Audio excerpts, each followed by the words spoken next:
Simon Freitae. I said Freitae. Simon Freitae. Hey! So, welcome to the Freitae Effect. We are happy that you are listening, and Azeb. How you doing? I'm good. How you doing, bro? I am great. Awesome. So we're going to get into this week's episode. So this week's episode is about moving. So pretty much this was inspired because once upon a time I moved out of my parents' house about a year ago. I moved from Everett to Dorchester.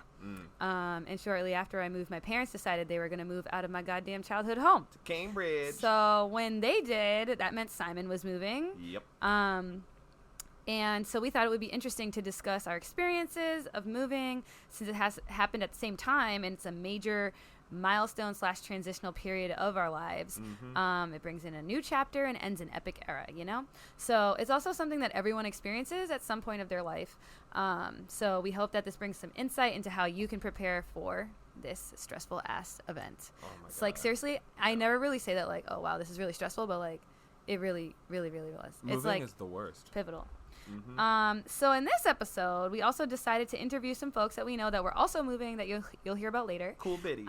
So we wanted to capture a variety of perspectives. So one of our folks, Daniel Machado, he's a Brazilian American.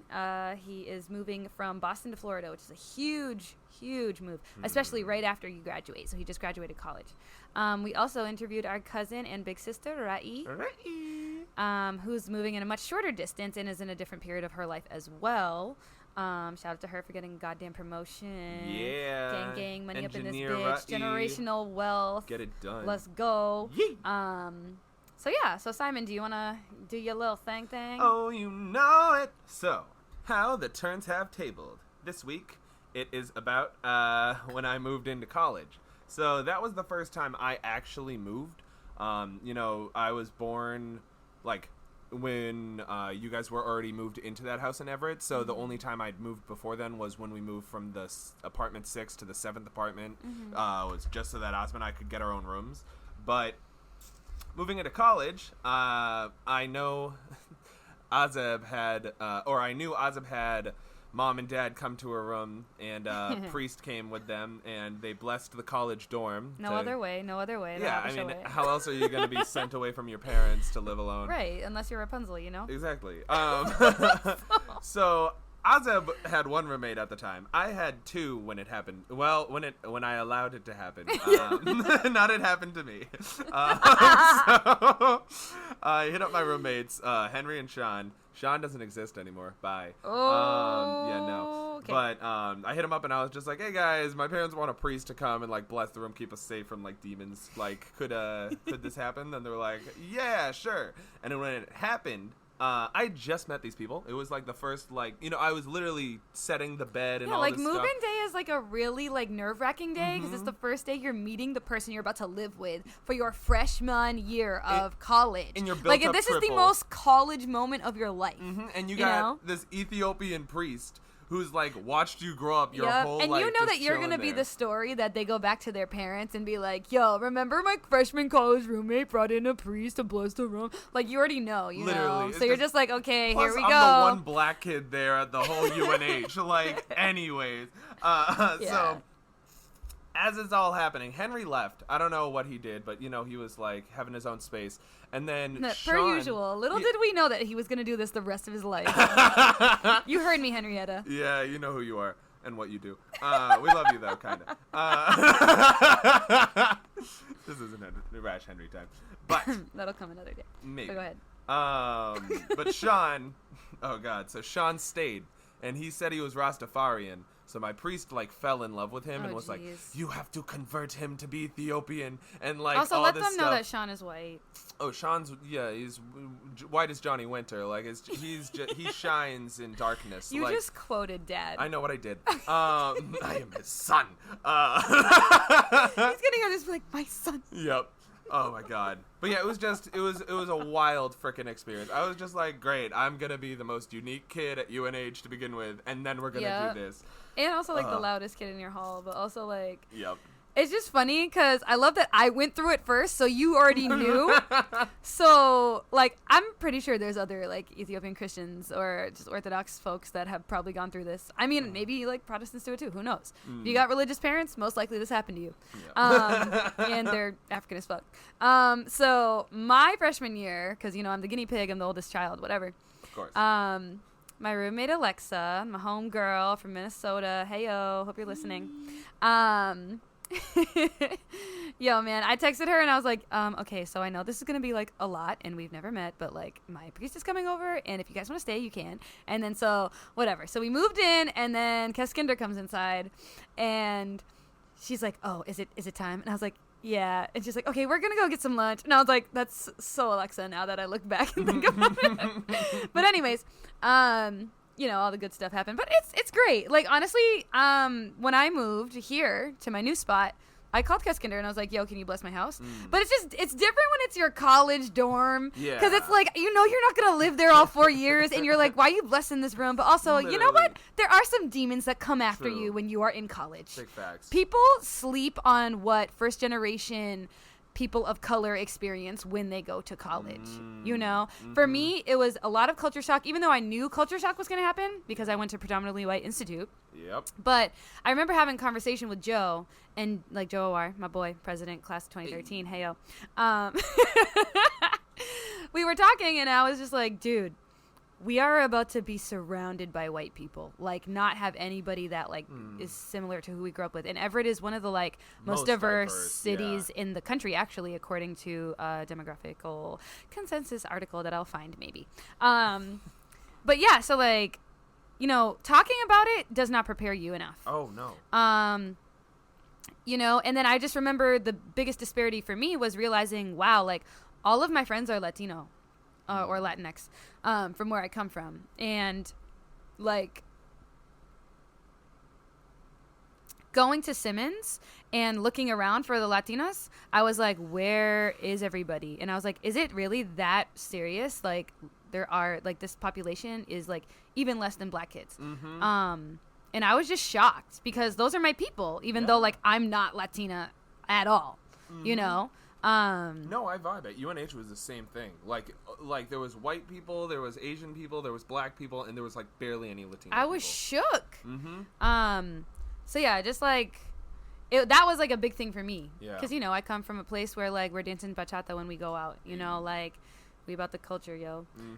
You know, Dominican by affiliation. But yeah, so I just remember freshman year, yo, I was probably the worst roommate. Like the worst, because I just remember I was taking 5 classes. I was working like 3 jobs, my work study, whatever I was doing with Everett. And like, that wasn't even getting paid for that. And then like my mentor job. And then I worked at the community service center. And I was taking 5 classes. That's a lot, you know, for your freshman year. So I just remember I would come home at like 2 a.m. and knock out. And then after, there was a period where my roommate came up to me and was like, yo, Azeb. And I was like, yeah, Alexa. And she's like, do you know that you snore? And I was like, what? I was befuddled. And she was like, you've been snoring for the past 2 weeks. And I was like, oh my God. And she was like, I've been sleeping in the lounge. And I was like, I am so sorry. And she's a real one, man. She sang, like, happy birthday in Chinese on my birthday. Aww. Like, she's a real ass nigga. So anyways, I was like, Alexa, I am so sorry. I had no idea. And she was like, I just had to tell you because, like, I need to sleep. And I was like, I know you do. I am sorry. I had no idea. So apparently I stress snore. So that's what I learned from my freshman year of college. Well, you know what snoring is, right? Like, it's like just... you're getting a deeper level of sleep. Like, you know, it's like you're really like... yeah, because I was like, I needed it. Yeah. Yeah, Henry snores like a motherfucker, but you know me, I fell asleep next to speakers at like your modeling Dude, you would fall asleep next to speakers at weddings. You like, I tell people this all the time, like, you knock out wherever you want, regardless of what's happening. And I'm like, that is a fucking skill, man. Yeah. Oh, it's so It's so hard to zone out, but once you do it, you're gone. It's amazing. Yeah. Last night, there was fireworks going off at, like, 11 p.m., and I'm like, first of all, it's the middle of fucking August. Like, what are you fucking doing? And then I just kept Summer's being almost like... over. But it was just like, oh, I'm about to go to sleep. Here's a beautiful dream about bunnies. And then it was like, oh, nope, zone out. But... That's real. But yeah, I mean, I also want to talk about how, like, you know, college fluctuates. Because I feel like for me... Freshman year, the hardest was adapting to the social life or adapting to just like that environment. Not even about academics. Academics were easy as fuck. Sophomore year, things I was like starting to like consider, okay, because I was super involved in high school. So I was like, freshman year, I'm taking a break. I'm not doing shit. I'm not joining any organization. And then sophomore year, I was like, word, maybe I'll join a couple. So then like I did dance company. I got a little bit more involved in like Black Student Organization. I did some volunteering in fucking Texas. It was great. Then junior year, I was like, bet, I did all those groups. Let me be president of all those groups. Yeah. So then I did that. And I was over fucking involved. Knee deep in my chest. But it was like hard extracurriculars, time management, and school was starting to get tough. Not because of the actual content, but because most of my stuff was team projects because I was a business major. So... my shit was just stressful because I had to actually coordinate with other people. Yeah. So, like, that sucked. And then senior year is stressful because you're applying for fucking jobs the whole time. Oh, yeah. And because, like, everybody's super competitive and you're just like, suck my dick because I'm an extroverted blonde girl. Sorry, Simmons problems. Jesus. Simmons problems. But anyways. I mean. Yeah. But, my social work professor in my senior seminar class basically brought up how, like, senior year is the fucking worst because it's ending a whole ass chapter of your identity. Like, you know, it's like you've been told you have to go to school for so fucking long. Yeah. And then, like, when you graduate high school, you kind of have the choice of being like, should I stay a student or do I start becoming my professional self? And then it's like, even though you're in school, you're not completely your professional self because there's the safety net of your university or your college or whatever. Yep. But once you're out of that institution and you're entirely on your own doing everything, like, you know, you start to get more independence and all that shit, but, like, with the degree in your hand, the world is different. Like, it's just like, man. It's a vicious fucking game. There's like, people who actually enjoyed college, and then there's people... then there's us. Then there's people like us who had to fucking grind every single goddamn day to fucking survive. And to ensure that we would have job security. Yeah. Because we don't have that privilege. It's just real. Yeah. You know? So yeah, like I talked to all my friends, there are people who enjoyed college and then there are people who had to actually fucking work for it. Oh, I remember when I told my friends, like, I asked them, I said something about, like, being worried about failing, and then they were like, did you ever think you were going to fail out? And I was like, yes, a lot. Wow. Like, it's just like, you kidding me? Like, because I actually had a rough time at the beginning of college because I started as an animal science major, which was, like, one of the hardest ones at UNH.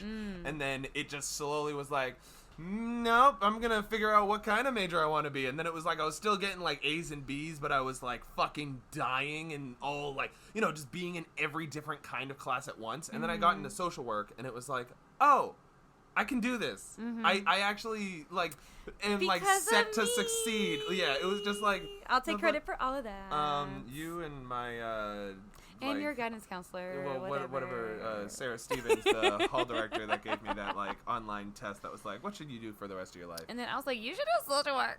Yep. It'll happen in that order. But anyways, wow, we are so traumatized. Yeah. But otherwise, let it out. I'm just glad I know I am not the only one. Other than like you and I know there are other people. Anyway, so the reason why I brought this up was because I was thinking about my different roommate experiences. And I remember when I was living with Jordan Jackson, Jay Alana on Instagram. I know she doesn't want nobody to find her, and she probably has no idea that I'm doing this. Yeah, we're doing it though. But yeah, so like when I moved in with her, like I learned a lot about how to like, that was my first like self-care like experience. Like she really like gave me the tips and tools and like just her behaviors and like what she did to take care of herself. I picked up a lot of that for myself because I was like, wow, like this is what I should be doing to make sure I don't lose my goddamn mind. Yep. You know? So I just want to shout out to her for like teaching me a lot about, you know, how to just like do it. And just like cry through it and whatever, Yeah, but I mean, that's real as fuck with like, you live with your parents your whole life and you're modeling their behavior and then you go out and then you start acting that behavior and you learn from your college roommates of like, oh, they're in the same or similar stressful period of life and they're dealing with it this way. And, instead of being hungover all the time and in pain because I'm drinking to, have all this pain stop, they're like having spa treatments and actually taking care of themselves. Like, maybe I should start doing shit like that. Like, it leads such a better road. Yeah. Major facts. Also, like, when you're in college, like, it was so important for me to like stay in touch with my mains from home, just because like I know that they were going through the same shit because all of my friends were like people of color who were also first gen. So like the reason why we're all still friends is because we made an effort to make sure that we were okay. But even like with Faith going like across the country, that's like the first time that we weren't like in the same state for like and that's like my bitch, like she knows. But like to this day, like we still don't live in the same state, but we make an effort to like see each other somehow. And this year we've seen each other way too often, like not way too often, just enough. But like it's just like if you actually like love someone or care about them that much, like you will figure out to stay in touch with them. You'll make the time. You FaceTime. And it's honestly, it's the same. One time we FaceTimed and made breakfast together. Yeah. And we were on 2 totally different times. I mean, even like Doug and I, like, we became friends through Spartans, and then like he's moved all over the world, and like we've still seen each other whenever it just happens to work. Like he lives in Ohio now. He was originally in Pennsylvania when we met, but then like it ended up working out with when we went on tour with the percussion ensemble that like he just picked me up and I went on a little side adventure. And it's like if you don't stay in touch with your friends, you never know what opportunities are like open for you. That's just pretty much like what adulting is. It's just like everybody's always like, yeah, I'm gonna cut this nigga off, whatever, or like like obviously that was really like you want to talk about it? Like no, but but you know what I mean? Everyone's like always so quick to be like, oh, well, this person doesn't even try. But it's also like, maybe you don't even try. Exactly. You're not the one checking in on people. Maybe there's a reason that person doesn't hit you up anymore. Yeah. Like, come on. Seriously, I just shared like something on Facebook. I know this is basic as fuck, but I don't fucking care. But it basically, you saw like the thing about like, if someone's not hitting you up, I got it. Like, if someone's not hitting you up, it's not always because, like, they're fucking pissed off at you or they hate you or whatever. Like, there could be so much shit going on. Yes. And, like, just because you're a certain distance away doesn't mean that you mean any less to them. Like, it's just, they're a whole ass person. Shit happens. But even, like, with people that you live in the same city as, like, y'all be busy, and then you take it for granted that you can hang out, and you choose not to because you're just like, okay, at some point I'm going to see them, and then you realize it's been like 6 months since you've seen this person, and y'all live in the same city. Like... And you can't always be the first one to text. Nope. Like, it's Suck up your pride, bro. Jesus, guys. Suck up your pride. Like, you miss your friends, tell them. For real. If you love your friends, tell them. Goddamn. Okay, back to moving. Sorry, we just got, like, down a rabbit hole, but it's fine. It's all relevant. We love y'all. Anyways, friends, Simon. Actually, I should do this one. Yes. My bad. Yeah. Sir, we're going into our third segment on toilet sauce. And it's called Rippers. Real people in the system. Real people in the system. For now. So we interviewed my boy, Daniel Machado. Matchy. And I'm going to play his interview right now. Oh. I think it's working. How do you know? Because timer. Oh, I see. Okay, sweet. So I'm just going to ask you like 4 or 5-ish questions. Great. And we'll see how it goes. So I am here with my good old buddy, Daniel Machado. And I'm going to let him introduce himself and share whatever he needs to share. This episode, again, is about moving, and he is directly experiencing that right now. So, Daniel, how are you, man? I'm doing good. I'm doing great. Everything is hectic right now because I am moving. I have a flight tomorrow at 3 p.m. to Florida, and I'm not fully packed. And I'm moving everything, so everything is crazy. But a little about me, I got to America when I was about to be 10 years old. I lived in Everett for most of my life. Moved around in Everett. actually, a lot. And went to college, went to Gordon College, studied physics, graduated this last May, and I'm about to go to Florida tomorrow to be with my family. So, yeah, I think that's good. Awesome. Would you also mind sharing like how old you are and what your like ethnic background is? Really important. Okay, I'm 23, going on 24, August 9th. Shout out to all my Leos, what's good? We got Brazilian, indigenous Brazilian blood. We got some German and Portuguese blood. We got some African blood, West Africa, what's good? Yeah, that's me. So, what is your reason for moving? Like, why are you moving rather than staying in Boston or closer to your college? Or what's your main reason? So I'm moving because I finished college, and it actually took me an extra year to finish college because of money. I am a DACA grantee, so my education was a little bit different than most people's. Like there was no financial aid offered from FAFSA for me. There was no loans that I could take out, and so everything had to be kind of like out of pocket and depended on scholarships and stuff like that. So it took an extra year, and I think that exhausted me. And as much as I could have gotten a job right out of school, I decided to go with my family because my sister has a baby boy now. Yeah, his name is Noah, Uncle Danny, you know. His name is Noah, he's 10 months old, and I haven't been there for most of his first year, so I wanna change that at least for a few months. That's dope. Honorable as fuck. Cool. So as you mentioned, you kind of said you've moved around a lot, but like, is this your first time doing like a big move like this?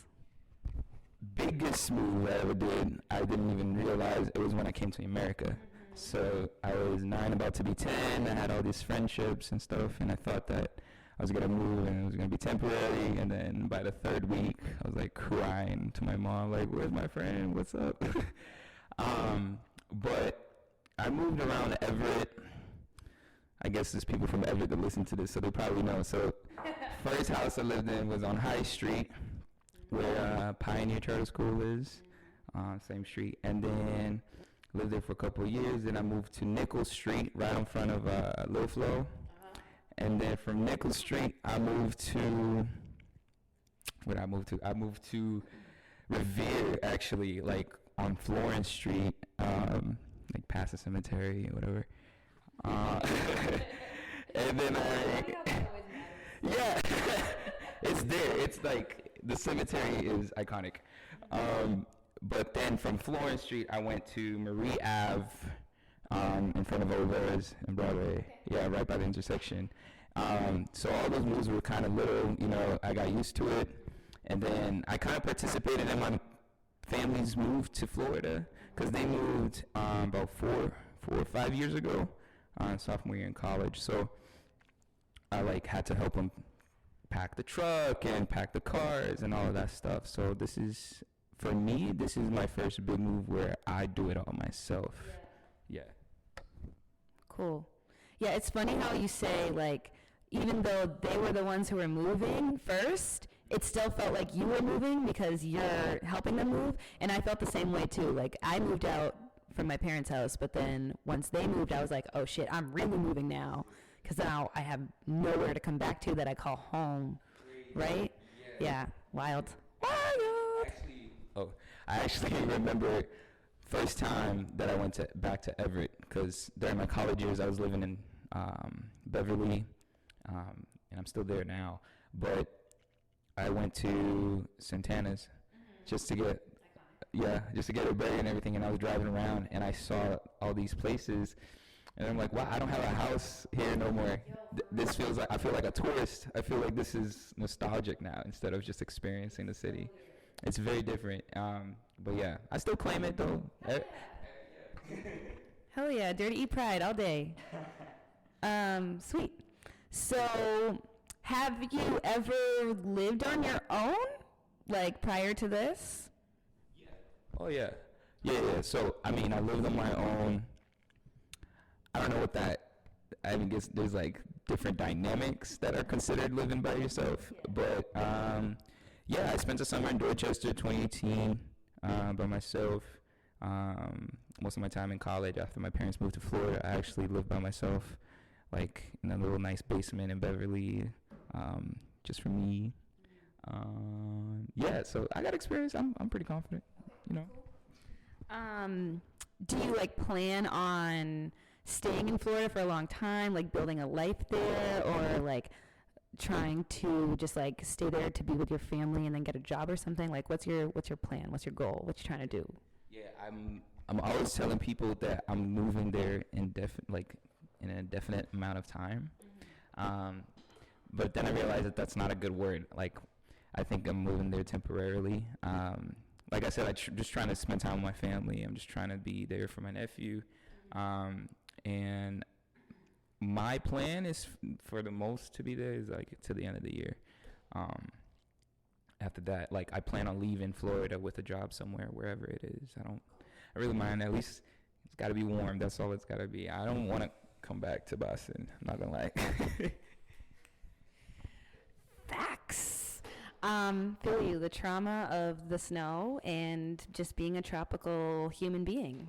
What we doing out here? So, it's like, I was going to ask you, like, have you ever had roommates? But, like, I'd rather ask you, like, now that you'll be living back with your family, you kind of have to consider them roommates now, right? Isn't it weird how that relationship totally shifts? So, like, are you like nervous or like excited? Like, are there things that you're like anxious about like living with your family again? That's so funny you asked that. I was thinking about this I think the past month, or maybe like the past 2 weeks or so. My mindset right now is just to get the move done, and then when I get there, I handle all of that. I also kind of feel like I want to leave. So I'm just using this as like, oh, this is a good thing for me. I'm leaving. I'm getting out of here. When I get there, though, damn.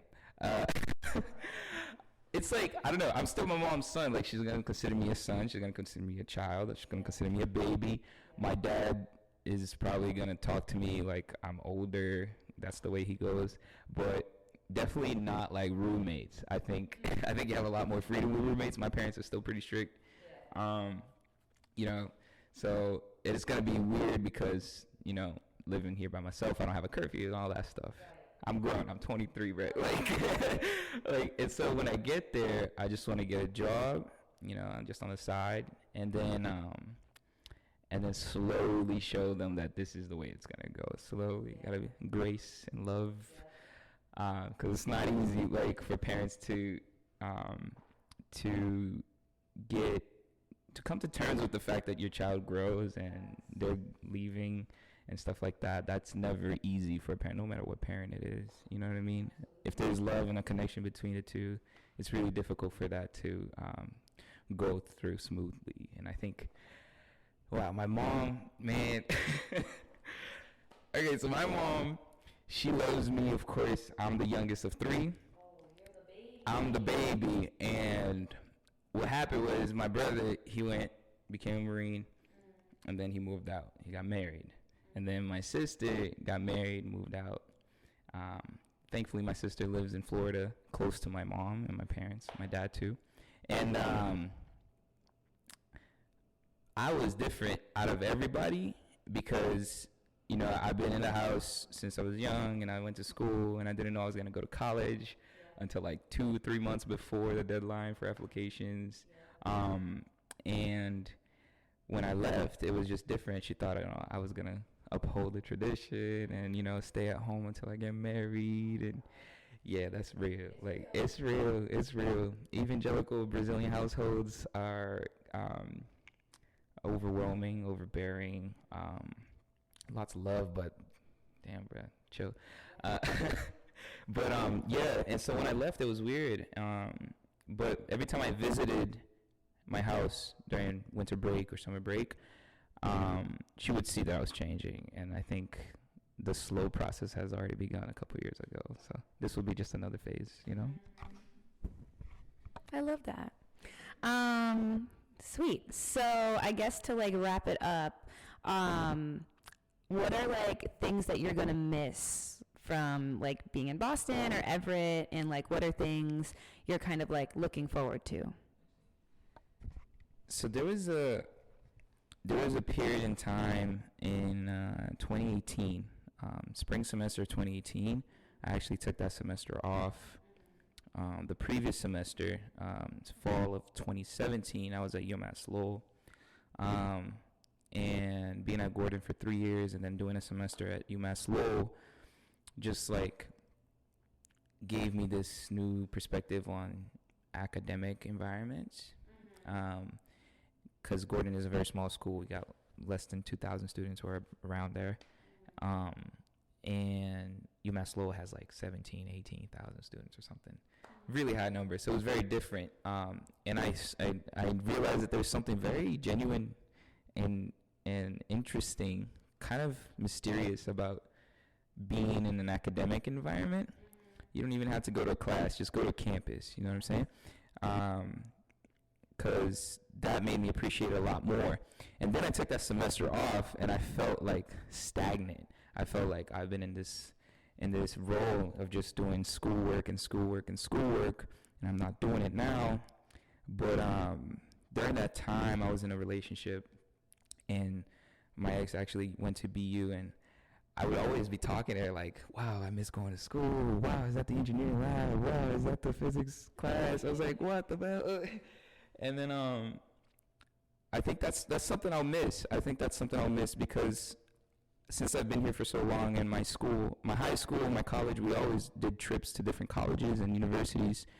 And I don't think I'll be able to have an experience like that in Florida.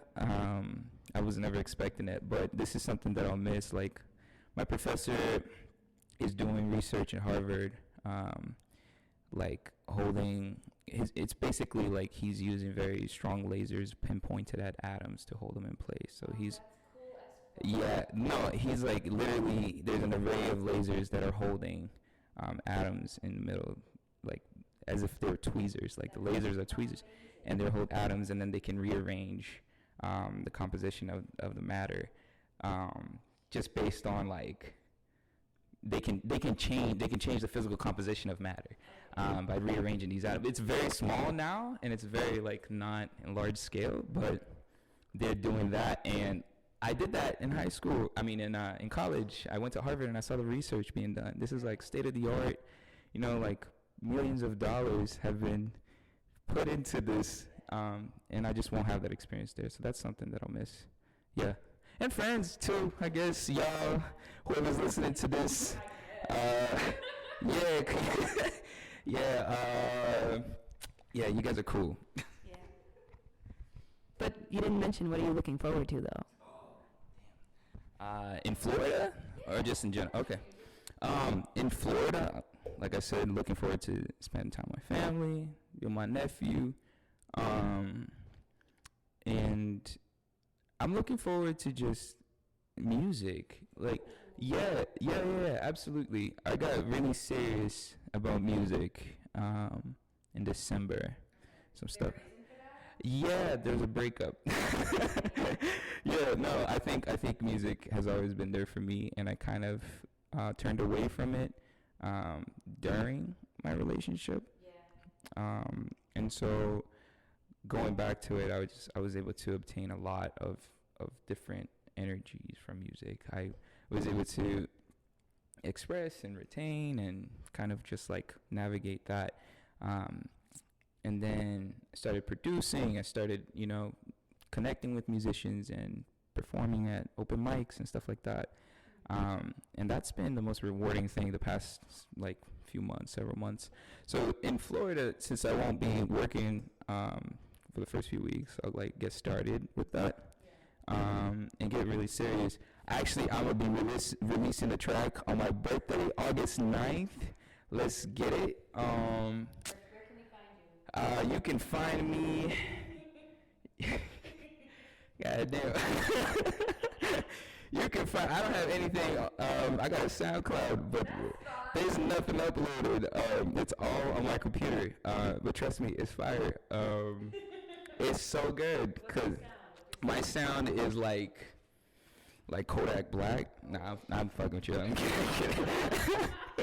No, I played guitar for most of my life, so I guess you could say kind of like I guess like John Mayer-esque, like Daniel Caesar, Brent Faiyaz, like her. Someone like my all-time favorite YouTube artist, Gabe Bondoc. Very, very big influence on me. But yeah, that's what I'm gonna be looking forward to. I'm so happy. I got a lot of shit to do, man. And we're gonna be doing this forever. I'm never giving up on music. So, Simon Freitas, I said Freitae. what did you think about that? You know, I do have to say there was a bit of a compelling point to it, with how he was a very family-oriented person. I'm gonna stop. Okay. I was like, how long are we gonna go? The rest of the podcast. Oh in no! whatever dialect this is. I don't want to be trapped here. I don't want Downton Abbey on my pod. Okay, we back, sorry. Good, that was a lot. We're still in it.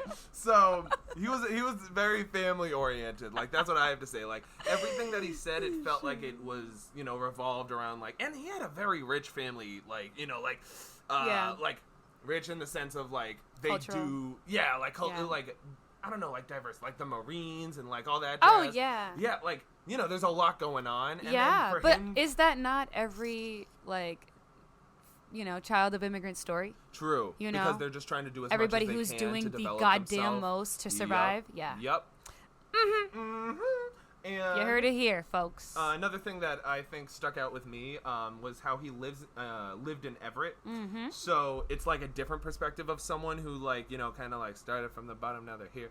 And yeah, I know I did that. It's but, like, okay. it's not- No, I'm just trying to follow you. Yeah, but like, 'cause, like you start off in Everett, everyone's kind of on the same plane of like, life sucks and we're all going to school. And then you get to high school. But honestly, bro, after I have witnessed what is going on in like BPS and other public schools across the country, from what I hear from my boy David Rodriguez, maybe I might have to cut that because I don't know if that's legal. But from what I've experienced, we had a really solid public school upbringing. Oh, I'm not We talking... have probably had the best in the country. Yeah, I'm not talking Yeah. to the school. I mean, like, just kind of like Just home in general? life. Like, a lot of home Oh, life yeah. situation was bad. Yeah.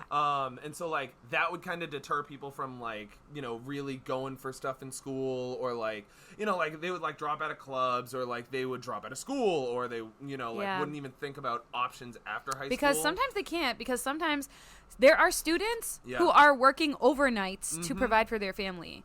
The same students who are also my friends, who are still the same people, who go to parent-teacher conference and have to translate for their parents so that the teacher can speak to their mom or dad or both.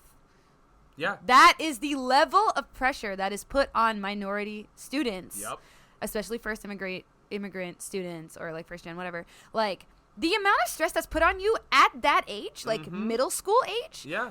to have to leverage that communication, that's fucked up. And then people wonder why it's like harder for us to succeed. Yep. Sorry. Had to go there. No, it's fine. Thanks for going there. But yeah, so it's like, it's interesting to see how, like, he is getting out, because some people don't get out. Like, like, some people just stay there. And I'm not saying it's a bad thing all the time. Like, sometimes you do need to stay in your community to work on it and make it better, hence, like, your mentorship program that you're starting up. Thank you. But, like, other times you don't have an option, and then if you do have an option and you want to, then go explore the fucking world. Like, it's not always a good thing to, like, stay where your, like, original home is. Like, you gotta taste some other things than just, But the salt on difference chicken. is he's moving with his family to a Yeah. whole nother part. And Florida is really friendly to Brazilians, So, like, honestly, like, I didn't know that. there's, like, a really big population down there. Wow. There's, like, a really big, like, Latino population down there. But, yeah, so, like, if anything, it's like, dude, you're so lucky you're able to move somewhere with your family, take some space from Boston right after you graduate. Yeah. Like, dude, But yeah, goals. So nice. Goals! And to fucking, I mean, I know that you're gonna have like an alligator coming up on your door, but like, get out of the snowman. Yo, facts. Like you said. And then I just gotta say, he's a music producer / like a musician. Like, dude. Yeah, he's man. cool as fuck. Look at our friends. But do you have anything you want to say about his interview? No, I just want to say thank you so much, my guy. You always provide some good content and good thoughts, good vibes. Hope everything is well in Florida. Yeah. Let us know when you back in the bean, boy. Smooth moves. Anywho. This next interview that is coming to you, I did with our big sister, Raey, Abera. And sorry, I'm in a singing mood today. My baby. But Hi, Raey. Here it comes. Alrighty, Roo. So I am here with Raey Abera, and she's gonna introduce herself. Hey everyone, I'm Raey. A black woman. My pronouns are she, hers. Hi. Hello. So today we are talking about moving, and for the world to know, Raey is currently moving. Or are you're done moving? I'm done moving. Just finished Sunday. Oh yeah, so it's relevant as fuck. So let's ask the first question: why are you moving? I just wanted a new space. Also, I'm going from having 2 roommates to now it's 2 of us in total living together. So that's a change. I obviously will miss my roommate, but it's also nice to have just a more intimate setting now, I guess. So Nice. Okay. Yeah. Not like romantic intimate, but I just mean like one of my roommates and I getting closer.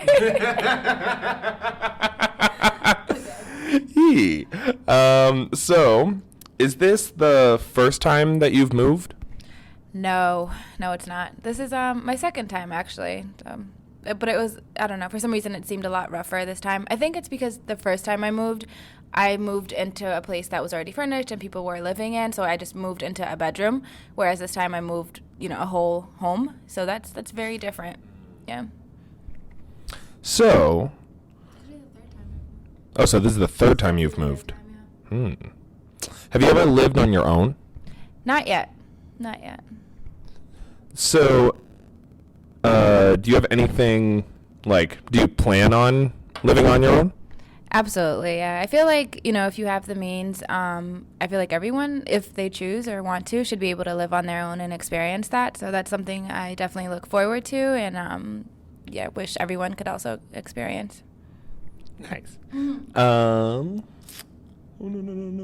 So, what's holding you back from living on your own? These fucking prices, man. The rent is too damn high. Fucking right. Especially in Boston. Shit is not right. Yeah, you're fucking right, guys. Seriously, Boston, figure it the fuck out. We're broke out here. Okay, so you're going to have a roommate. Yes, I am. Alrighty. So, in your previous living situations, you've had roommates? I have. Yep. So who are you going to be living with now? Her name's Aiden Gideon. She's a doll. She's the sweetest. I've already lived with her for 2 years now, I guess. And so now it'll just be me and her living together, and I'm very excited about that. Yes. Lit. So, what are some things that you look for when it comes to a roommate? Just the obvious to me, I think. Cleanliness, just taking care of your own shit, and then in common spaces, just being courteous. Also, sometimes like with noise and parties, or if you're having people over, just having a courteous and respectful manner towards whoever you're living with. For me, I've been lucky. Like everyone I've lived with so far were friends that either I grew up with or made connections with through other people, and so I've only had good experiences. Yeah. So, you have any major pet peeves with any kind of roommates situation? Yeah, I just don't like when people don't put the toilet paper roll in the in the actual, whatever it's called. Yeah. Just put it in the fucking roll, instead of putting it on the toilet or on the sink. That's a big thing for me. And then just not leaving dishes Yeah, I think, those are big things for everyone. Yep. Oh, I totally vibe with that. So what kind of advice do you have for when you're dealing with your roommates? Just be upfront and honest, and also if you're upset in that moment, maybe not approach it in that moment and just take a little break, do what you need to do to chill the fuck out, and then approach it. Yeah, just don't let things linger or be upset. Like, also, people can't read your mind, and so what may be a big deal to you may not be so to others, as common sense or whatever that may be to you. Just someone may not have grown up that way or whatever the reason is, but voice your concern, voice your annoyance, anger, whatever it is, issues that come up, and then just see where it goes from there. Awesome. So, how are you feeling about moving into your new space? I'm excited. I'm really, really excited. The whole street is just a cute little street. Our landlord has been great so far. They're like a young black couple with 2 kids, and we met the kids, and they're really cute. Excited to interact with them and have some kids live near me, which might be weird, but just get to play with some kids on the weekends or so. And then I'm just excited about the space and decorating it and giving it a whole new vibe and sharing new memories there. Awesome. So is there anything that you're nervous about? Not really, no. I think the nervousness has passed. It was the anxiety and nervousness and feeling overwhelmed with actual moving and planning, getting movers in the truck, and we had to get junkyard people come and take shit that we didn't want, that, planning that around working 40 hours a week and then balancing life, whatever. That was the most stressful part. Now that I'm in the home, now it's been cool sailing. So smooth sailing, cool sailing, whichever. Oh yeah, smooth sailing. So what's your experience been like so far moving into this new place? What do you mean, being in the new place, or the actual moving process? The moving process. How's it been? Like I said, it was just leading up to, it was the planning for everything that we needed to make sure the move went well. That was overwhelming. But this past Friday is actually when we moved. And so we started around, I think, noon. We had the movers come. We had our U-Haul truck. My roommate was driving a U-Haul truck for the first time, and we're just do they really just let anybody drive these things? Yes.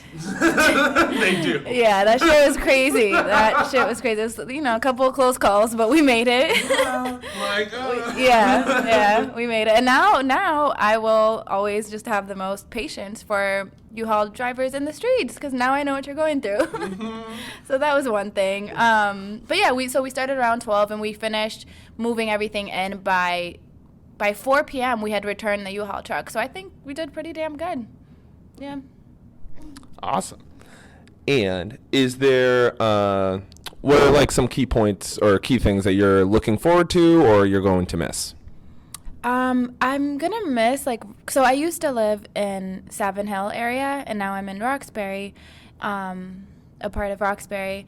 I'm gonna miss my running route in Savin Hill. Yeah, it was near the beach and just scenic streets with these big beautiful houses and stuff. So I'll miss that, and I'll miss the Asian spots. I used to live near a lot of Vietnamese restaurants. And so things like pho and your banh mi sandwiches and shit, I'll miss that.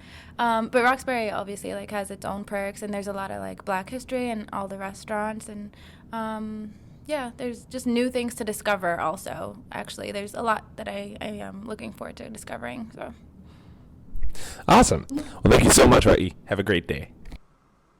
And that was Raey's interview. So, Azab, what you got? Yeah, I mean, Raey said a lot of really interesting things, but also, she said a lot of things that I totally resonate with. So, when she was talking about, moving into a room versus moving into a home, that's a huge difference, because there's so much smaller things you have to actually worry about, you know? And then, she hasn't exactly lived on her own, but she, remembers, feeling like she was looking forward to it. But it's really expensive to live alone in Boston, in a 1-bedroom. And there are pros to cons in that, because I've been thinking about it a lot of what's it gonna be like when I get to live on my own. And I remember when I was first moving out initially, I was really nervous. I remember having a conversation with my friend Joey, just being like, yo, I'm not nervous about like moving in with my friends. I'm nervous about like surviving. I literally was like, I don't know like if I can do it. And he was just like, you know what? You'll be really surprised how much you will show up for yourself when you need to. Yeah. And after we actually like moved all this stuff in, like prepping the planning wasn't that hard, and I'll get into that later when I bring up the article that I researched, because I had people that were helping me. Yeah. But like, so like the hard part was just like understanding how much is going to come out of my paycheck and like what that's going to mean for me socially and what I'm going to be able to do. And like, I remember I used to like hang out with these guys who would like always just invite people to their house, and we'd be like, yo, let's go out. And they'd be like, nah, like, let's just stay here. And now I totally understand. It's because like, bro, rent takes out such a big chunk of your paycheck. And whereas I do think, okay, yes, if I stayed in living with my parents, which I actually did not have the option to because of the moving situation. So like pretty much like I know by choosing to move out, I was paying for a lot of freedom that my friends who chose to live at home are saving, you know? Yeah. So I do think a lot about like how much money I could be saving and whatever, but I'm also sitting here like I have no student loans. I have no loans, period.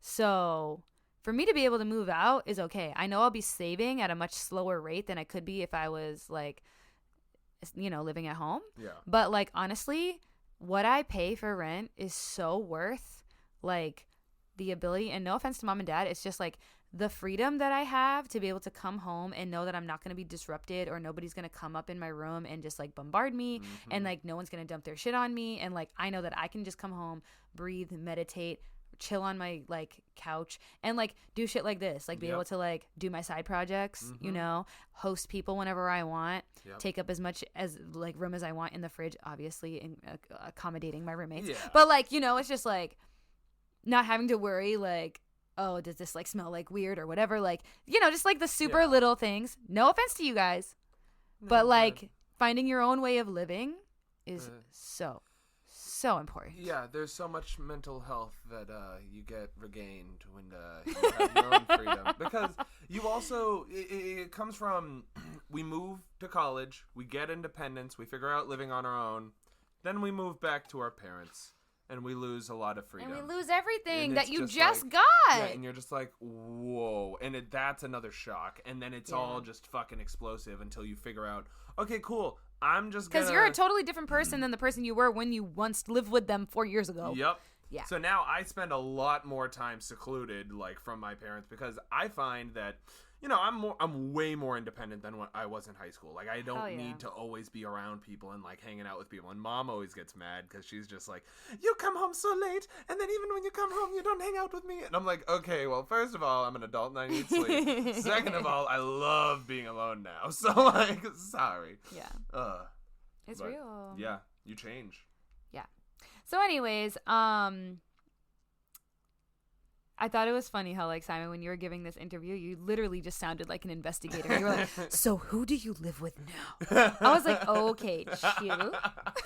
Well, I was trying to choose, like, the best questions and, like, and not, like, have her repeat herself. Oh, but, yeah. But that was funny. But, funny. My thinking face turned into serious You noises. got so serious. But actually, I was talking to one of my friends, Tariq, because she's moving right now, and she actually has a whole survey that she's like prepared for like whoever's going to be her roommate, and it is like the most solid, thorough survey I've ever seen in my life. Amazing. That like I wish I had when I was like thinking about who I was going to be living with, because it covers all of the bases, like just like thinking about like little things about like, you know, do you work from home often? Do you bring people over often? Or like, are you usually like out and about? Like, how do you prefer to communicate? You know, I was like, dude, those are all like so critical. Did you ever do a survey like that when you were going to college? I did for college. I did. Yeah. I was going to say, because I remember we had that happen. Do you know the UNH fucking like school res life, like they fucked up this year, so like 300 students that wanted to live with their friends are just living with randos. Wow. Yeah, fucking college. But anyways, sorry, back to that survey. Damn. Did she make it like before or I don't know. She just made it. But honestly, I'm going to ask her if she can send it to me so we could put it in the article, in the description. Because I feel like other people could use it because it's like so thorough. And then also like when she showed it to me, that's when I was like, I'm friends with the right people because they're also as insanely organized as I am. Yep. And I was like, this is affirmation that I'm not crazy because other people also use Google Forms and shit to be this organized. I think we're all a little crazy. I was like, bless. I was like, I'm so glad I'm friends with these people. But yeah, and then Raey also mentioned a few things about how like, you know, you have to chill out before you like approach anybody about like a situation because like, you know, it is the little things that add up that drive you crazy. But also like, you know, I learned this in my negotiations class about when you have to go into a like conflict resolution negotiation kind of thing with somebody, right? You always consider the relationship because the relationship affects the outcome and it affects how you're going to go in. It affects how you're going to ask for whatever you're asking for. And therefore, like if you're not trying to hurt anybody's feelings, you might go about it differently, you know? So that's really important. Oh yeah. Because it's about like what you're willing to lose and like even Henry and I were talking about this. Like he learned in his communication class, it's not entirely about what someone says; it's what they don't say.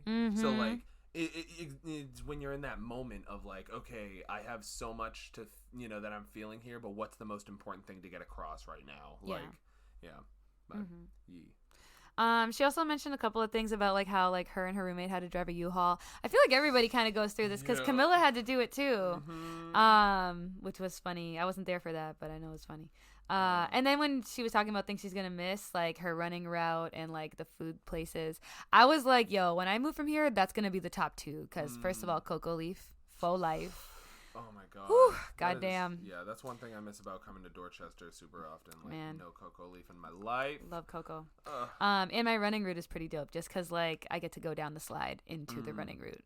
I'm gonna miss that so fucking much. Yeah, when I moved to Cambridge, I was not ready for like anything that was around me. Like, because you moved to like where you moved to, which has like a park, but it's not the same as the park that was down the street from our house. Exactly. You know, especially because of all the memories, but also because it's like revamped and it's dope now. Plus, the walkway is not like a walkway; it's like entirely a bike lane, and no one feels fucking safe. Yeah. Like, come on, Cambridge. Like. So we're about to just get into our fourth segment, which is our main topic. So pretty much, I got an article this week that is about how moving is one of the most stressful moments of your life, but also here are some tips that'll make it less horrible. Wait, what's the like article information? Name. Oh, Author. bustle.com. I don't know the author and shit. Like it's gonna be included in the description. So Okay. Yeah.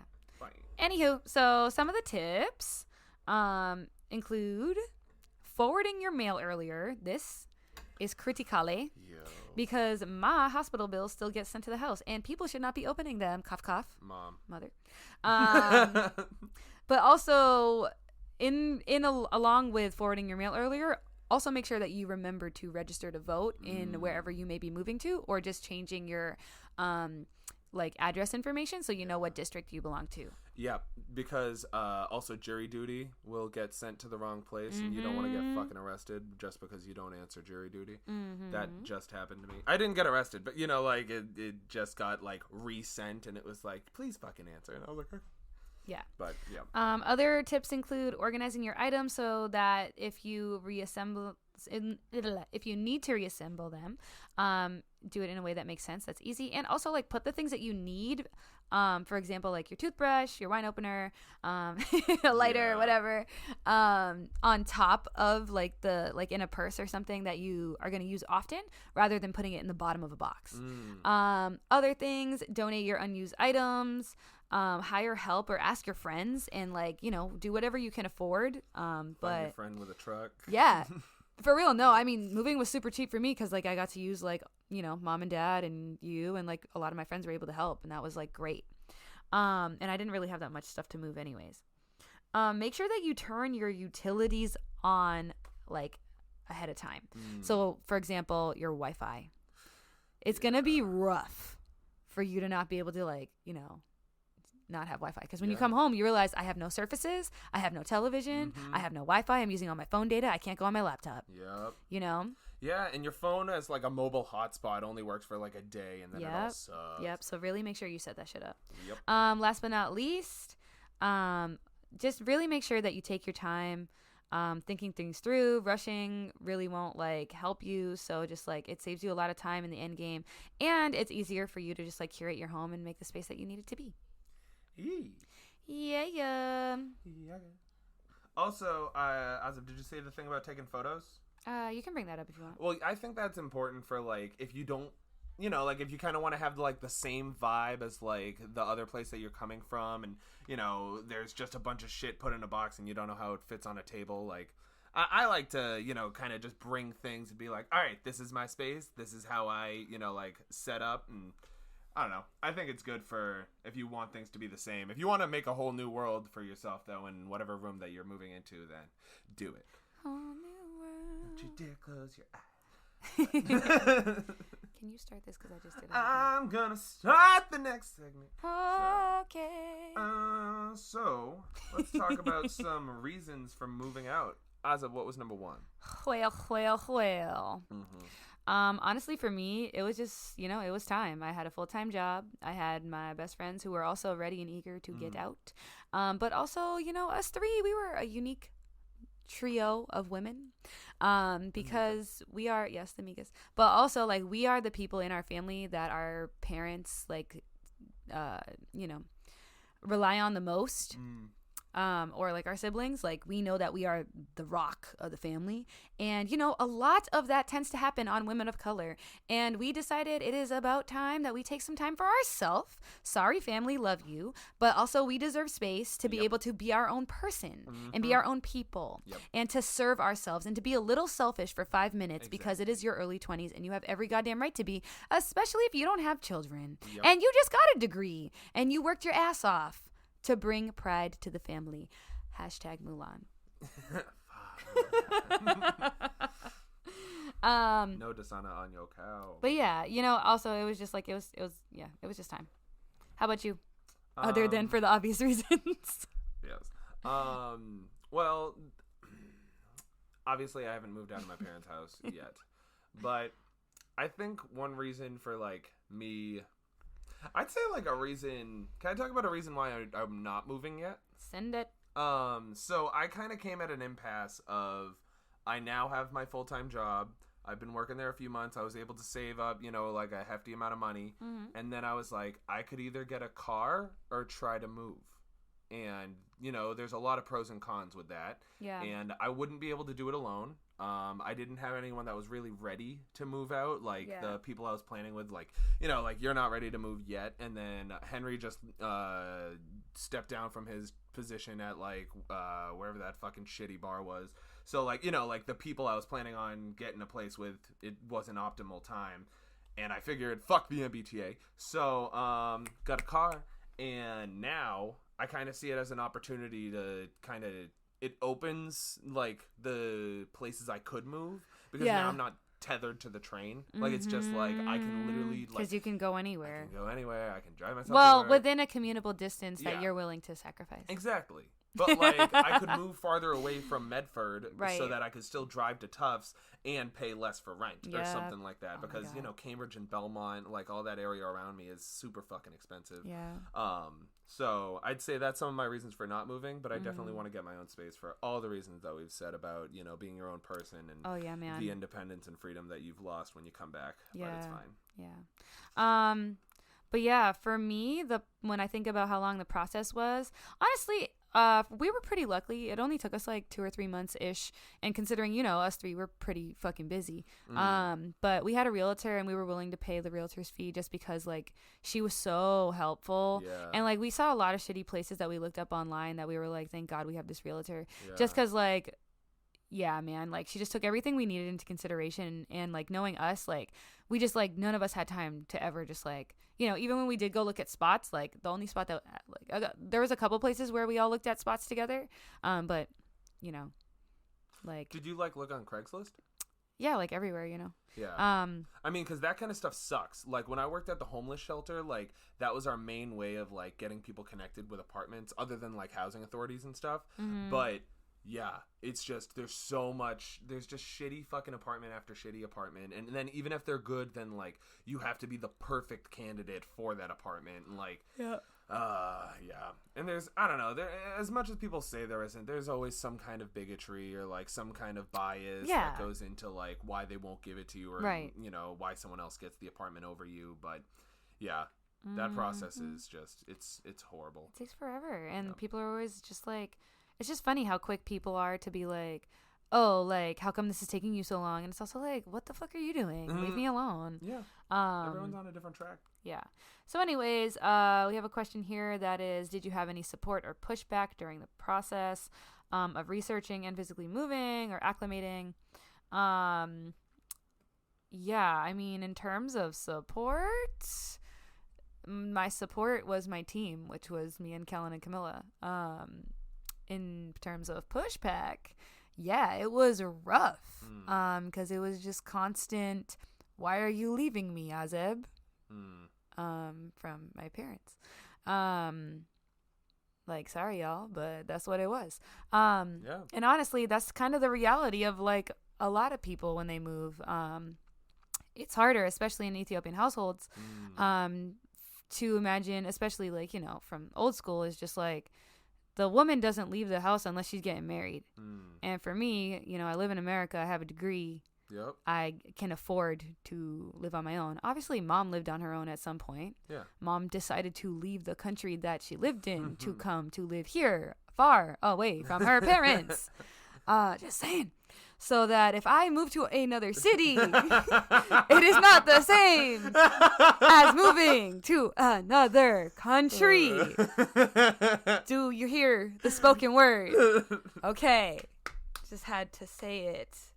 But yeah, you know, like, it wasn't easy. And the thing is, I'm glad she didn't lament on me because she knew I was stressed out, but she was lamenting on others, and others were telling me. Like, the priest was like, your mom has cried so much. And I was just like, I know, but I do not care because I needed this.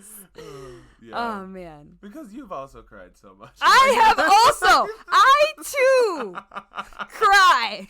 Okay? Why must I cry? I cry. I cry. I cry. Anyways. How about you, Simon? What was it like for y'all? Like, in terms of support, in terms Moving of pushback? into There was a lot of pushback for y'all. God. I think the pushback was mostly Dad. Because Dad didn't want to know what was happening. No, and the then whole he would try time! to figure it out, and we'd just be like, dude, this is what we're doing. And then he's just like, so that means I have to go find an apartment in Cape Cod. And it's like, Dad, Like, who the what are fuck you said that? talking He's about? like, I gotta go borrow money from someone. And it's like, where the fuck is this coming from? Like, we're signing up for a Section 8 kind of thing because we're broke. Oh, like, it was just like, shit, dude. This is mad funny. Oh, God, yeah. But also the hoarding, yo. Oh, The my goddamn fucking God. hoarding. So I think you need to know, I didn't have a closet for, like, all of my But life. we never thought about it. Yeah. We never thought about Because it. we didn't need space for We were ourselves. like, oh, that's We were just like Dad's It's stuff. our house. And Yeah, we had it's no Dad's stuff to shit. put in a closet. Yeah, We but were like, then- wait a minute, people put things in their closet. Yeah, you're like, wait a second, where did my dress clothes come from? Like, yeah. And then I started getting nicer clothes, and I was like, Dad, I want to hang this up. And he's like, I'll hang it up. And I'm like, why? He's like, the whole closet's gonna fall apart. And I'm like, I know it will if I touch it, but like, why can't I literally put a coat on a hanger or some shit? Like, fuck. And then when we moved out, oh my God. Yeah, it took like 3 Dad months for him to get had his stuff out. Yeah, Dad actually got in trouble because of he like left it there, and I don't even Dude, know. I know. He would like But go back he would like just sit there and just be and like, I just want to chill right I here. just imagine He would Dad sit in front the of parking closet. lot. I It was swear to empty. God. It was an empty like room, but it just had the closet full of his stuff. And I just imagine Dad It's sitting there, but like, as he would crying, say, but as like- as he would say, it's 20 years worth of stuff, Azeb. Oh, I'm my like, God. Dad, you gotta let it go, Dude, bro. especially since we moved into college and we left all that shit. Right, and we were like just, so ready. easy But to again, throw everything it's away. 20 years of stuff. It's my whole ass life, Dad. But I think definitely good. acclimating to the Cambridge apartment was not easy. No, Like, God, no, that was super leaving different. my home. Your, like, no, but my- your childhood home. That's Yeah, like, because I that was never what it left. was for me, Yeah. yo. Because I was like, when Like- y'all are moving, I was like, I have no reason to be in this city. Yeah. Except for like whatever, I know, go see other friends and then like do band, But you had already moved out. But no, but it's different because like when I would go do band, I'd be like, word, I can just sleep at Simon's house. Yeah. And then I'm saying y'all like, moved, I had nowhere to go. Yeah, but it was way bigger of a shock for me because that was your first time like I was moving. there. Like, you know, it's like yeah. I was seeing like my whole house empty. Like Yeah, I was like man. trying to figure out the new rules of this Cambridge house. Well, even when I saw my room empty, I was like, yo, it was. there's so much history in this room, yo. Even when know? you moved out, and then I was like, Ozzy really fucking moved out like 3 months before we fucking move out, so I only get her big ass room for 3 fucking months. And that lighting. Oh my god, that was the angelic best room. lighting. It's such a nice room. God. Oh god, and then it just stayed nice and cool somehow. Dude, because and, the like, wind, it was a godly room. Oh, I miss it. Man, rest in peace. Rest My in peace. room now is great because I got the air conditioner, but like, Yeah, no, that room was special. Yeah. Yeah, But, sorry, y'all. If you don't know, moving you don't into know. Cambridge was interesting, and then I don't know, we were all just at each other's throats because like all of us were stressed out, and we didn't have anyone else to let it out on except for each other. Mm-hmm. So like literally, me, mom, and dad were fighting fucking constantly. Mm. And then I was also working my job at the haunted house, so I was kind of using that to distract myself from like the fact that my childhood home is being fucking emptied. Yeah. And then when it officially happened, and like, you know, it was like the last time that anyone was going to the house, I didn't go. Like it was just, it's literally like a funeral. yeah. I mean, And especially because our house was like everybody's house. yeah. You know, like We had even so many- when, like to this day, people pass by my house and send pictures of it and be like, bro, other people live there. And I'm Yeah. like, I know. It slowly went from like all Ethiopian to none. Like, Yo, man, crazy. It's crazy. Yeah. All the Shinkort smells during the shit Fasika. all the fucking fire alarms at 2 All o'clock the in the morning fire because people left alarms. churro out on the fucking burner. Like, Man. And everybody's like, what the hell are these Ethiopians doing? oh my god! I just remember being like in a shirt and my underwear, and then like a Outside blanket at, like, wrapped 2 around a.m.? me in someone's car that I don't even know. I remember that. Like, Good times. Oh, But yeah, that's to wrap childhood. this up, I just want to talk about like things we can speak to now because we live in these new places. So like, you know, for you, like, what are some things that you like? What are things that you don't like? I love that I can just walk to Alewife. Dude, that's that that is- compared to Wellington. Holy shit. Because Wellington, it was like a walk. Like, it was like 20, 25 minutes maybe. I mean, like, it was just so annoying because you had to cross so many big highways and, like, all that jazz. And then... And that bridge was scary as hell. Mhm. I mean, it's not like that no more because, you know, gentrification. Yeah, and the fucking casino paid for it or whatever the fuck it is. Yeah, whatever. But... Because, you know, it's I basically- guess that's another reason I'm happy, because fuck this casino. Sorry. If I have to support this, I'm never going to support No, this casino. never. Fuck the casino. No. Even if it's Beyonce money. Honestly, Beyonce, you're... No. What? You can't support the casino, Beyonce. No, I said even if it's Beyonce money. Oh. You know what I mean? Like money, like how much she get paid. Yeah. Yeah, no. People always ask me like, why do you always send those like middle fingers up snaps to the casino? And I'm like, do you understand what this casino is doing to my city? Yeah. Like, do you not understand? Like, fucking... Are you kidding me? This casino, man. And like to all of y'all that are out there, that's on you. So keep that on your guilty ass conscience that you are ruining lives by going to this casino that's already existing. Even though I've already gone twice. I have not gone because I'm not allowed to go. Okay, I just gotta say, it is beautiful inside, but it is full of corruption.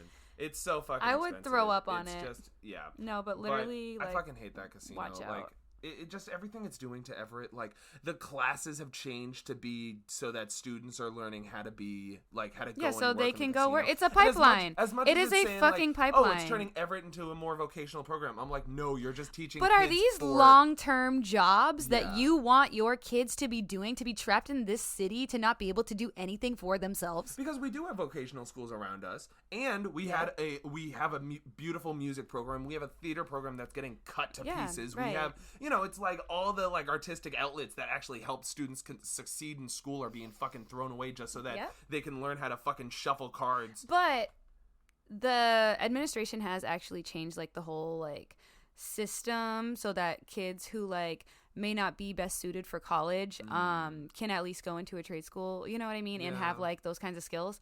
So there's like the connections in place. Yes. But also like the reason why I am starting my mentorship program is because I want to connect students to alumni who have already graduated, attended college, or like have done other things like taken a year off to travel, or have started their own business, or like decided to be a photographer, or like became a ceramics master. You know what I mean? Like, or people who are like want to be a librarian. Like there are so many routes that don't have to be, I have to go to college, I have to go to the army, I have to work in the casino. You know? And so the reason why I started this with Faith is because like we want people from Everett to feel like they have the network and ability, because you know not most folks can't depend on their familial networks because most of their family is just like trying to make money to survive, you know.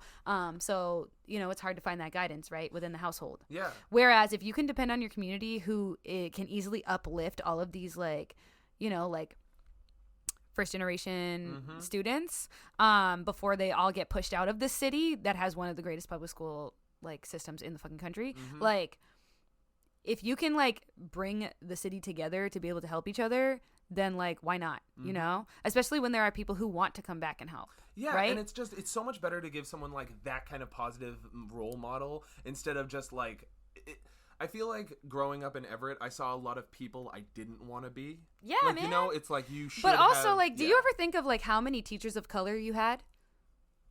Mr. Orius, and he's a substitute. Yeah. Any people of color that we had as teachers were substitutes because they were ex-football players. Yep. Let's just be real. But anywho, with this new administration, I really hope that things are going to change and that things will get better, as clearly there is a huge political shift happening that I'm grateful for, that people are actually stepping up and people feel energized to mobilize, which we've never seen before in the city. And so anyways, I hope that my mentorship program actually makes a difference and helps, you know, with it being aligned with the program of like what the administration is proposing. I hope it serves as another outlet for folks to feel like I want to be an artist. I'm connected to this person who is also from Everett who became an artist. Now I know what the pathway is for me if I wanted to pursue that. Yep. You know?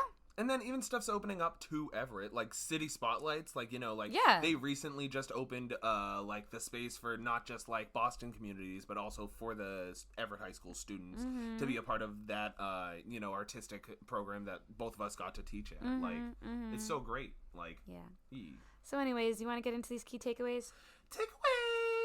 Yeah. So I feel like all my takeaways kind of are encompassed in the ones that you have. But the one big one that I feel like we kind of harped on towards the beginning was just saying the problem that you have with your roommate immediately. Like, you know, don't let it fester. When I was in college, we learned about the 24-hour rule. So it's just whatever happens, if it pisses you off and you never want to see it happen between you and your roommate again, within 24 hours you have to talk to them about it. Otherwise, it's been way too much fucking time and you have to wait until it happens again. Or like, you know, it's like it or you have to find a new way of like talking to them about it, because you can't just freak the fuck out just out of nowhere and be like, you never take out the fucking trash, and then it's like, okay, cool, but you know, like the trash isn't that full right now. It's like, yeah, but the other day, like 2 weeks ago, that I was feeling this and now I'm angry. And it's like that, it's not healthy. No one's, you know, like it just shows them that like you're someone no one would want to live with. So that is one big thing that I learned, because and also just being completely honest about how you feel about things. Like, don't beat around the bush, because people can take things entirely different ways. Like I said, it's usually not about what you say, it's what you don't say. So say as much as you can, because people can, you know, you never know what people are taking away from what you got or what you give. So my key takeaways, I got a therapist long before moving. But I would say get a fucking therapist. Yeah. Whether you are moving or not, because you most likely need one. I mean, and you know, things that honestly, I don't even go see her like every month or whatever, or every week. Like, I see her when I know that a stressful time is about to be coming. And that's my girl, yo. And because I'm busy. But, you know, I'll talk to her, and she, you know, some things that she gave me for advice were just like, some things that I took away from going to those like therapy sessions with her was having a home base or a backup place that you can go that like, you know, you can be at when you feel like you can't be home, right? Understanding where you can receive support from. So like for me, like I knew I couldn't really turn on like to like mom and dad for some things because they were butthurt that I was moving. So I would have to like turn to my cousins, you know? But just like knowing where your support systems are. And then I talked a lot about like the anxiety of living with my best friends, and that myth of like, you know, like once you live with your best friends, you're gonna hate each other. And like that's actually not fucking true at all, because like we communicate about fucking everything. So like, you know, we have family meetings, but also it's like it goes back to that survey of just like if you know how y'all communicate, that's how it'll be successful. But also like communicate with people that you work with, so that they know what you're going through, so that when you're at work you don't look crazy when you start treating people like all angry and shit, because like, you know, you're going through a lot of stress. And just so you can receive like validation, you know. So yeah, can't emphasize patience enough. And that's all I got, bro. You trying to do this announcement? You got any announcements? No, I don't have an announcement, but you did make me realize that I actually got a therapist my senior year. And I was like feeling really stressed about it, but I think it was like, we ended up talking a lot about like my whole thing with moving back, and I never, you knew, because I knew that was gonna be stressful as fuck, Yep. like, you know, just coming back to Everett and like figuring out the rest of my life. But yeah, like it didn't really, I just kind of realized now, like, yeah, that was like one of the biggest reasons why I even reached out. So moving cool. can really do something to you. Therapy. But yeah, do these announcements, boy. Oh my god, I get to do it. You get to do it. Okay, sign off. So, as always, we are grateful for our listeners. Grateful. If you are new to us, please follow us on Instagram at The Freitae Effect, on Twitter at TFEpod, and like us on Facebook. If you like what you hear, please subscribe on Spotify and Apple Podcasts. Follow us on SoundCloud and leave a comment or repost. And always feel free to share. And I always fuck up the fucking announcements. It's fine. Feel free to share the show with a friend. Other places you can find us include the Google Play, Stitcher, and iHeartRadio. If you have questions and you would like us to answer them, and, you know, feedback, show affirmations, please email us at thefreightesteffect@gmail.com. If you really like what you hear, please find us on Patreon and become a patron and make us rich with your donation, because we're poor and we need it. Also, anything helps, because this is not free. It ain't free. So thank you for listening, and have a great rest of your week. Bye.